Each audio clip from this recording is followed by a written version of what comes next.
Hey, what's going on, guys? It's Jack. Back again to talk about Season 1 of Shadowlands' M+ healer tier lists.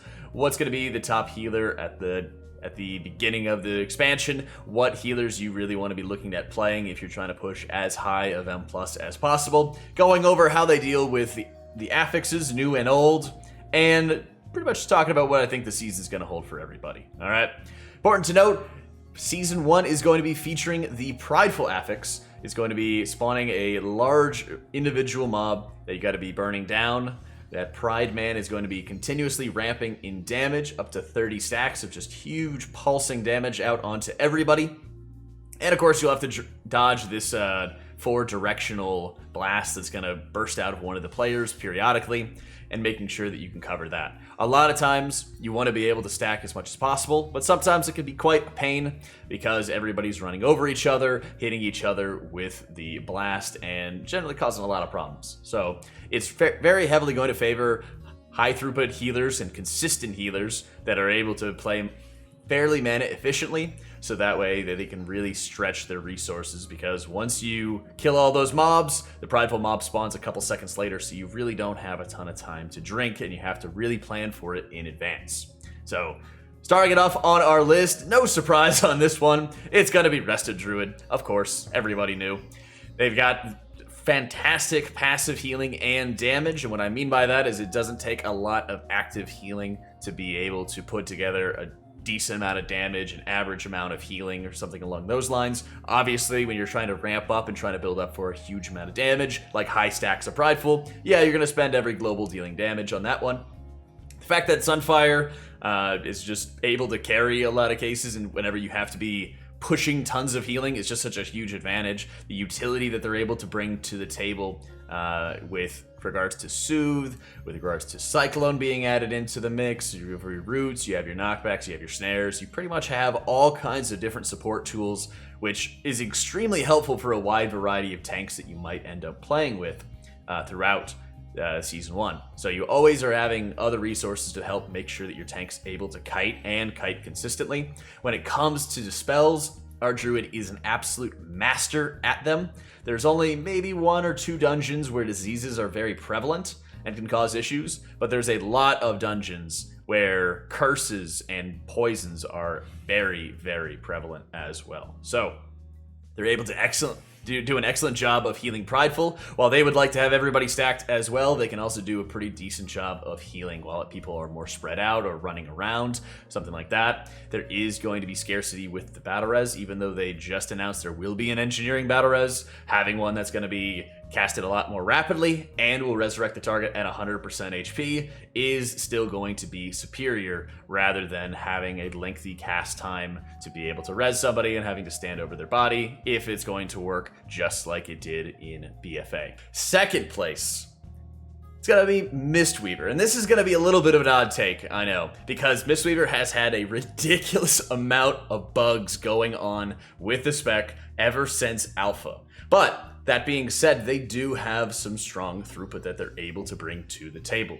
Chi-Chi had been nerfed quite substantially, and it's a lot more of a support ability, but it does synergize extremely well with the Extend Life Legendary Tier of the Morning, allowing you to have multiple enveloping mist casts going out onto the party for very low mana costs, then allowing you to start tossing out Extend Life buffs through Renewing Mist, allowing extra enveloping healing to start cleaving into those targets. So when it comes to throughput, even spread healing, Mistweaver does extremely well for that. If targets are able to be more stacked, that's also advantageous to the spec, but it doesn't really need to have everybody stacked up together in order to deal with it. Mistweaver's biggest weak spot right now is that its damage is pretty terrible. And it is pretty much has 0 passive damage that's able to bring to the table, but I don't think that's as big of a factor in the first season of the expansion, because players' defensive power relative to the dungeon is a lot stronger in the beginning of the expansion rather than the end of the expansion. Now, what does that mean? That means that as dungeons continue to scale up over time, every single tier of an expansion, they increase the baseline difficulty of a Mythic 0 dungeon, so it stays relevant, right? over time, this heavily reduces your defensive power relative to like your offensive power. So you might kill the pack at the same time, but the mobs are going to hit for a larger chunk of your health pool as you go deeper and deeper and deeper into the expansion. And that has been very clearly proven by people running pure versatility builds. It's just so that they can increase their defensive value going into the highest keys at the end of Nyalotha. So what that means is when you have a little bit better defensive value, you can kind of muscle heal through a number of different mechanics, making it so that your healer in Season 1 is just focused on keeping everybody alive, and then you kind of letting your DPS do their thing to make sure that they kill the rest of those mobs as they need to. There's a little bit less in the way of, I would say, timing pulls, where if you don't kill it in this amount of time, you're dead, and if you don't have this much damage out of your healer, you're dead. Mistweaver also has quite good utility that they're able to bring to the table, and Ring of Peace is still going to stay relevant. AoE stuns are still going to stay relevant. A lot of poison dispels, and like I mentioned, there's a couple of dungeons, not as many, but there's a couple of dungeons that are also going to be featuring some disease dispels as well. So in that area, they're going to be able to do quite well. Being able to mass dispel bursting through casting Revival is always going to be a very useful and very helpful tool to be able to bring to the table. When it comes to Grievous, the fact that direct healing is going to be removing excess Grievous stacks, Mistweaver absolutely crushes it. Then again, making the spec even more mana efficient over time. And while it can burn through a lot of mana, using Mana Tea that's just now off the GCD is even more accessible than ever, and being able to lean on, again, the Prideful buff and having that mass mana regen is going to make the spec quite competitive in that 5-man environment. Bring us on to number 3 is going to be the Discipline Priest. Now, previously, Disc was sitting at a very confident S-tier-ish level going into 2 weeks ago. 1 week ago, they got a ton of nerfs into their atonement transfer rates, and that really started bringing the spec down quite a bit because Disc is extremely sensitive to nerfs because of how powerful that they are in a raid environment. So any nerfs that start reducing their damage, things especially like Purge the Wicked or Shadow or Pain, which is something the spec really heavily leans on for atonement transfers in a 5-man environment, but also, most notably, having over a 30% nerf to the damage that Shadow or Death deals, really starts hurting its position in a 5-man environment because of the fact that any nerfs to their damage also is a nerf to their throughput. So they're not going to be able to pump quite as much healing as our Druid or Mistweaver will. They are going to also further lower their own damage because they have to stop healing through Atonement in order to start healing through Shadowmen, Shadow Covenant, direct healing abilities to make sure that they can actually top off the targets that they need to. They're pretty good at split healing, although if you're going to be running with the Kyrian Covenant in a 5-man environment, that also is going to help out with some more of your stacked healing and give you some burst damage that'll be coming along as well. While they don't have anything quite like Ring of Peace, you are still going to be having a knockback, you still have a fear, the Mind Soothe return, being able to reduce the aggro radius with which mobs are going to be detecting your other players is extremely good for skips. Rogue looks like it's going to be one of the specs that you absolutely want to have all the time, but you're going to have an engineering belt, which will allow you to stealth once every 2 minutes, I believe, and bringing Mind Soothe to the table can start diversifying a little bit of the skips that will be possible, and could also be used in conjunction with Shroud to make sure there's even more skip potential, depending on what kind of dungeon that you're in. I'd say stock definitely starts rising quite a bit more for Discipline, the more that you have a self-sustaining tank at your disposal. That's one of the things that really made Discipline extremely strong in Season 1 of BFA, was that Blood DK was an incredibly good tank and very self-sustainable, and having that combination to run together really started shoring up some of the weak spots of not having as good of tank support as other healers might have. That being said, Discipline also does a great job with Grievous and Bursting. Being able to have that 45-second dispel, that mass dispel on all the bursting goes a really long way into saving you mana, but also making it easier so you can set yourself up from killing these mobs in a trash pack and then moving into killing the Prideful enemy that spawns as well. As groups get better at dealing with Prideful, it'll be a little bit easier to be able to stack up and take further advantage of Barrier. And Disc, while it doesn't have as strong of a tank cooldown or defensive as like Ironbark, moving between barrier and pain suppression can still be strong enough to help sustain your tank whenever they're going into some of those weak spots. Which brings us to 4th place as we're dropping down to Paladin. I put Paladin at a B level because I really have not been too terribly impressed by the throughput of Paladins as you start moving up into higher dungeons. With the loss of Vision of Perfection, Ineffable Truth, you just have these really wide windows of vulnerability where you are just struggling to put together enough throughput to be able to get the job done. And outside of having potentially some of the raid trinkets that'll further increase your leech, leaning on something like Maraud's can also just put great risk onto yourself. If you don't have the leech to be able to more easily top yourself, you're just taking so much damage from the different mechanics that are cleaving left, right, and center in melee, as well as giving up portions of your HP in order to sustain the tank or other DPS that are taking a lot of damage. When it comes to Grievous and Bursting you're still going to be quite vulnerable to outside of your cooldown windows. Same thing with Grievous, but you are going to be able to chip away at them a little bit here and there. So when it comes to Bursting, you are going to be able to have those lump sum healing abilities, but you'll also really have to lean on other people's defensives on their own. That way you're able to, say, ignore 1 or 2 people and start putting your slower and more beefy heals into some of the more vulnerable targets. Grievous and removing extra stacks is really going to favor a lot of quick, rapid heals to remove extra stacks and further top off the targets, but that's not really Paladin's MO at the moment, as they are a lot slower, they don't have as many resources that they did at the end of Ny'alotha, and generally they just take a little bit longer to get going historically throughout the expansions. So Paladin, a little bit dropped from where, or quite a bit dropped from where we know it to be in Ny'alotha, but it's something that's going to ramp over time and get more improved over time. Shaman, as we start off our C tier. Shaman has a pretty decent amount of healing that it's able to put forward, and some legendaries are much more helpful than others as it comes to healing M+. Being able to have like the Chain Lightning, Chain Heal, Cleave legendary is always extremely popular and very fun to play with, so you can continuously be weaving in damage and healing periodically.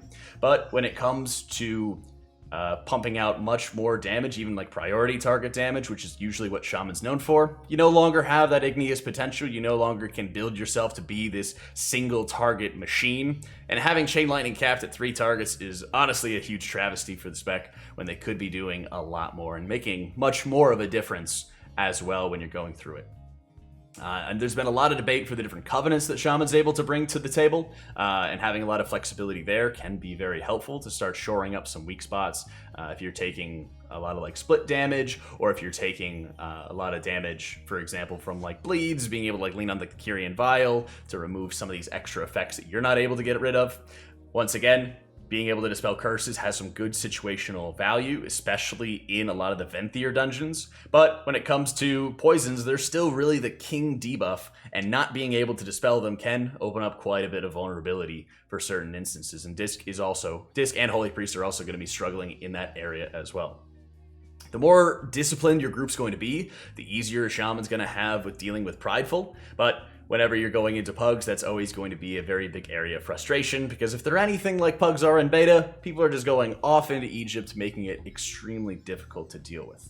Now, on the utility side, our Shaman's also kind of a mixed bag. Having Lust is going to be extremely valuable, but like a lot of the other utility tools that Shaman brings to the table, it can very quickly be devalued depending on the composition around you. So what I mean by that is, yeah, having an extra kick, having an AoE stun, having slows, those things are nice, but they're very frequently brought by what is considered more meta M+ DPSers to the table. So the more that you have a tank or a DPS that has those other tools, the more that your stock just starts kind of sinking down here and there. So, but if you're running with a less optimal comp that doesn't have those tools to begin with, the easier it is for you.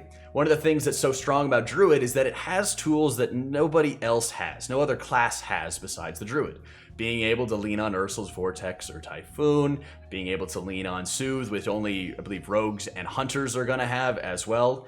Being able to have the Battle Res, which only Warlocks and DKs are also going to be having on top of that. are those different things, that more unique utility is what you really need for a 5-man environment and to help prop up a healer into a more favorable position. Now, Surge of the Earth is a talent that replaces Earth Shield in the talent row, on the second talent row, and unfortunately they turned it into an AoE heal. Instead of trying to further improve Shaman's single target healing, their tank support, they just made a pretty annoying and useless talent in Surge of the Earth instead of that option. There's also the Earth Shield Legendary other than Harmony, which again just starts coming up short and has such a low HP threshold of 50% before it starts actually healing for for a little bit more. You know, the lack of support, I think, for Shaman really starts in the talents and legendaries that they're being provided with, and the spec could be so much more if there was proper support for its 5-man healing, for its single target support. That way you can put up Earth Shield onto the target and actually count on it to be putting forward some good throughput instead of always needing to baby that cooldown and always needing to sit on that and watch it. Actually, it's not even much of a cooldown at all, to be fair. Which also kind of brings us to the last on our list, Holy Priest. Holy Priest has had a massive struggle throughout a lot of Shadowlands testing because of the fact that it has such poor throughput in a 5-man environment. Guardian Spirit, just like Earth Shield, isn't really this massive, amazing cooldown. You consistently have to be watching out for your tank whenever you put it onto the target. It's not really enough throughput just on its own. Comes to the passive damage, with this AoE, you can spam some Holy Nova, but then you gotta jump into melee, and there's tons of cleaves in melee that need to be watched out for. Mind Seer was removed for Holy Priest for some reason, and while Mind Soothe is very solid utility, your survivability is quite poor for the Holy Priest spec, not being able to lean on extra damage reductions or absorbs that Discipline has, and just like Shaman, they have some poor M+ legendaries that are at their disposal. When you're looking at Flash Concentration, that consistent buff to heal and make it a bit more efficient is okay, but again, it just starts taking too long to be able to get the throughput out. The HPS value of it isn't very strong. The Cauterizing Shadows, where whenever a Shadow or Pain expires, it would heal 3 targets. That has gotten significantly nerfed a number of times, and even making it so that whenever a target dies with Shadow or Pain on him, it no longer counts as an expiration, further devaluing that legendary for pretty much all of the Priest healers as it stands at the moment, but in particular Holy Priest, because it shored up a lot of their 5-man healing on trash, whereas usually Holy Priest was quite decent on some of its boss healing as long as targets could start being stacked. Apotheosis, resetting your Holy Words whenever you use the GCD is a nice help, but because your Holy Words are so inflexible at the moment and you don't really have any sort of talents that'll be able to allow you to use multiple Serenities at the expense of Sanctify, because you don't really have any of those tools at your disposal, you're just very inflexible when it comes to healing certain dungeons and certain mechanics. Most notably, again, any spread healing that you need to do for Prideful really starts bringing the spec down, and Mastery just doesn't really seem to do enough with Echo of Light to propel you and push up health pools at a more consistent rate. You need to have better M+ legendaries for both Holy Priest and Shaman, as well as some talent revamps that help make their healing a bit more flexible to support their tank and to support, priority targets getting cleaved down to certain mechanics. Let me know what you guys think of the tier list stuff. Wanted to, give it a little bit more time so we can see the full breadth and width of what's going on with any of the changes for Shadowlands. There's still going to be some more beta changes ongoing, but I'll let you guys know if there's any other updates that I'd like to add to these. Let me know what you guys would like to see for our next video if you want to see some more raid tier list goodness alongside of the M+, and what you'd like to see for other content in the future. Thanks for watching, guys. Hope you all enjoyed it, and I'll catch you all next time.